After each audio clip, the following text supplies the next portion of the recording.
Hi everyone. I wanted to do a quick video on the coronavirus because there's a lot of information out there and some of it we understand and some of it, we may not understand. And so I wanted to do one that's maybe targeted at y'all as an audience so that you can really understand some of what's happening around you.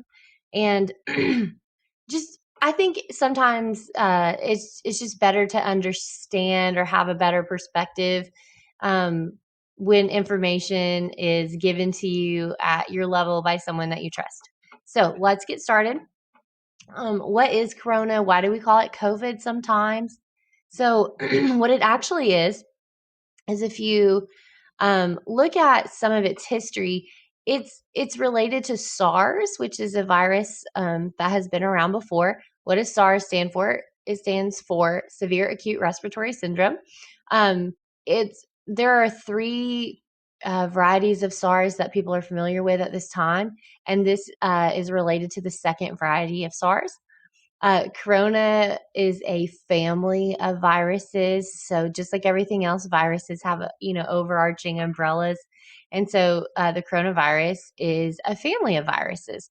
So why do they call it corona? When you look at corona under a microscope, it looks like a crown, like a royal crown from back in the day. And it's as if you took it off someone's head and then laid it like this. And it's like these are the little jewels at the end of the crown. So that's where the word corona actually comes from, is crown. So I thought that was a little interesting tidbit for you guys. Um, so anyway, COVID, what does it actually stand for? The CO stands for corona, and then the V stands for virus. Usually, if something ends in an ID, sometimes that means infectious disease. Sometimes it doesn't. So anyway, we call it COVID-19 because that is where it first became um, rampant, if you will, is in 2019.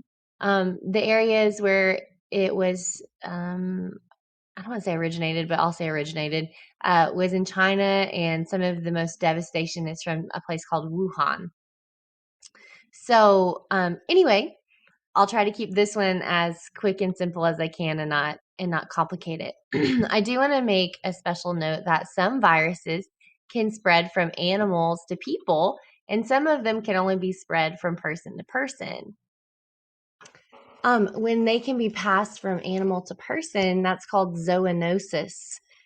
Which if you're in IB and you're watching this, we had to learn that word. So I just thought I'd let you know COVID is zoonosis. Well, it's not, it's an example of something that can go through zoonosis. All right, so let's move on. Ooh. All right, so if you're new to the respiratory system, at least the parts and the pieces, I thought it would be crucial to go ahead and talk about that a little bit. All right, so what we're looking at here is we are looking at, let me see if I can get my highlighter on. There we go. So what we're focusing on is you breathe in through your nostrils or through your mouth, right? You've just done so. At this point, for what we know of corona, it is in vapor form. Well, I'm sorry. It's not airborne as far as we know at this moment. But what it is if someone, what I mean by it's in like water vapor, is if someone sneezes around you or coughs around you, what you don't want to know is that spit or that snot is liquefied, right? And the corona can be in that liquid and that water vapor and gets into the air, and then it lands on surfaces, or they touch their face and then touch a surface, and then you touch that surface, or that vapor hits you, or you breathe in that vapor from the cough, and then it goes and gets in your nasal passages and then you have it. So it can live on some surfaces for up to 3 days. I believe it's done the best with metal surfaces. I may be speaking out of turn there, but anyway, so it goes in. Now, when you breathe, right, where does it go? Okay, so it goes down, it goes up through your nose, and then down through your pharynx, which is this little airway passage. And not to get too complicated, but one side will take it to your digestive system, and the other side will take it to your lungs. You get down through your larynx, which is your voice box, and you go down to your trachea. Your trachea, you can find it down here, that little soft between your collarbones, between your clavicles right there, which is also kind of like a windpipe. And then it goes down into your bronchus and then branches into your bronchi. See, dun, dun, dun, bronchi. And then it branches into these little things called bronchioles and into the alveoli. And ultimately, this is the tissue that makes up your lungs. And then this is your diaphragm, and your diaphragm is that muscle that helps you control your lungs. And when you get the hiccups, your diaphragm actually is having a muscle spasm. Okay, so let's go down. So this I wanted to show you because this is what I was talking about. These little tiny trees right here, the branches of the trees are those bronchioles, and the little leaf clusters are going to be those alveoli that are going to be such a big topic in just a second. Those are vocal cords, which I thought was super cool. Y'all probably think that's gross.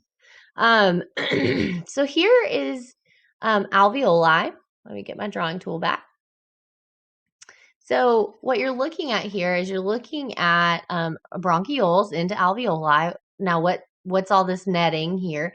These are going to be capillaries. Capillaries are your smallest blood vessels. And so what are they going to be used for? Well, they're going to be used for exchanging that gas, that oxygen and that carbon dioxide. That's where all of this happens, is in this really complicated web of capillaries, which is so cool. So let's keep on going. Okay, so now let's get into the nitty gritty. So if you go down here, you can actually see a micrograph, and you can see our little trees, right? Our little bronchioles and our little alveoli. Aren't they so cute? Look how many you have, and we are zoomed in on one of those, one alveolus, to talk about the coronavirus. Okay, so here is an alveolus. This is the space, obviously, for inhaled air. You can see there. Now, something that maybe you don't know is, what is all this pneumo? What's a pneumocyte? What is, Ingle, what are you even talking about? So pneumo actually stands for lungs. That's a prefix that means lungs. So what are these? They are lung cells. So there are two types of lung cells, and they're very easy to get a decent grasp on at this level. So what we're talking about here are lung cells. So type 1 pneumocytes, where are those? Well, I've colored those black here, but I'll go back over them with pink so you can see them. These are these long, flat cells. Now, what do they do on this crazy balloon looking thing? They help you exchange that oxygen and that CO2. Now, where are they doing that, right? They're doing that in the capillaries right here. See? And so that's that crazy web, well, I guess webbing, yeah, that netting that we looked at just a second ago. And this is where all of that's going to occur, is in this type 1 pneumocyte. Now, Ingle, what does this get to the point? What does this have to do with corona? I'm getting there. Okay. So we go to type 2 pneumocytes, type 2 lung cells, and that's where corona comes to play. So what are they used for on a healthy person? So they create something called surfactant. What is surfactant? It's glorified body goo, to be honest. And so I'm getting ahead of myself. So where are these type 2 lung cells? They're right here. They look like little bear mittens. That's where we're looking at. So what do these guys do here? They make the goo. Now, what's the goo for? What's the surfactant for? The surfactant is to protect the outside of the alveolus and the inside of the alveolus. It helps it expand and collapse, and it keeps it from sticking to others and from sticking to itself.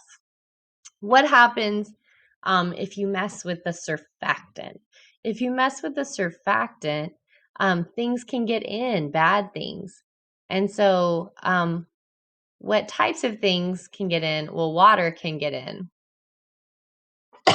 Excuse me. Water can get in. Well, what's bad about water getting in? Well, have you ever tried to breathe underwater? Yeah, it doesn't work out so well. So what's going to happen is liquid can get in. Also, if you don't know, if you have liquid inside your body, um, it's basically a a nutrient broth for growing things. And so all kinds of infection will fill these, like pus. Ugh, what a gross word. So pus can get in here and it causes all types of infection. And these alveoli will start to like droop and it'll go down, down, down. I think it's called, I may be wrong, but anyway, I think it's called consolidation, but I'm not sure. So anyway, so these things will fill with fluid and ultimately pus and infection. And then once these are filled with infection, breathing becomes really difficult. It's that your lungs are so heavy. It would be like trying to breathe with a weighted vest hanging down. Um, and ultimately, what will happen is that you will get secondary infections, right? Like pneumonia. So there's that pneumo again, right, of the lungs. And you will get pneumonia, which is an infection of the lungs. And then eventually it gets so bad that it causes something called ARDS, ARDS. And that stands for acute respiratory distress syndrome. And that's the part I'm talking about right now, where breathing will become so difficult that you will go through what's called tiring out. What does it mean to tire out? It means your muscles are literally done. It's like when you're at the end of a workout, tire out. And your muscles, you've gone through basically muscle failure, and your muscles cannot keep up. And so they exhaust themselves. And without those muscles, you can't breathe. So when you get to that point is when they intubate you. And what that means, what intubation means, is that they put you on a breathing machine, on a ventilator or a respirator, and they try to breathe for you. Now, the sad part and the part that people cannot figure out about corona is that once you get on that respirator, the chances of you coming off of it, the ventilator, once you get on that ventilator, the chances of you being healthy and coming off of it are fairly slim. And a lot of that does depend on your age sometimes, but sometimes it doesn't. Some very young people are getting this and not doing very well if they get to ARDS, right? So it's not the COVID that is actually killing them outright. It's the secondary infections and the secondary things that it's causing that are actually killing people. The scary part comes in those graphs, and I won't get into the statistics in the graphs, too much. But the point of social distancing is to stay away from people, because there is an incubation period with this. And so people are walking around and you don't know that they have it, and they look perfectly fine, right? Everybody sneezes. There's lots of pollen in the air. People are sneezing. But you don't know that they're sick yet. And so they're spreading, and then you catch it at the grocery store or wherever, and then you have it and you don't know, and you're incubating it, and then you're giving it to people. And so this goes on and on and on. And because there's no treatment really for this at this time, we're not in a very good place. And usually in modern medicine, we have all of these, quick go-tos, right? Like we have all the answers. Sometimes it feels like that. And we don't right now. To be honest, we don't. The scientific community does not. The medical community as a whole does not. They're doing the best that they can, and they are working insane hours, right? Like over 100 hours a week. So they are the real heroes in this. So, excuse me, speaking of breathing. So anyway, I wanted to get on here and kind of just teach you a little bit about it, help you understand what it's attacking, and all of that. And if you have any questions, please feel free to email me. I am always here to listen and to help. And hopefully this helped a little bit. Miss you. Bye.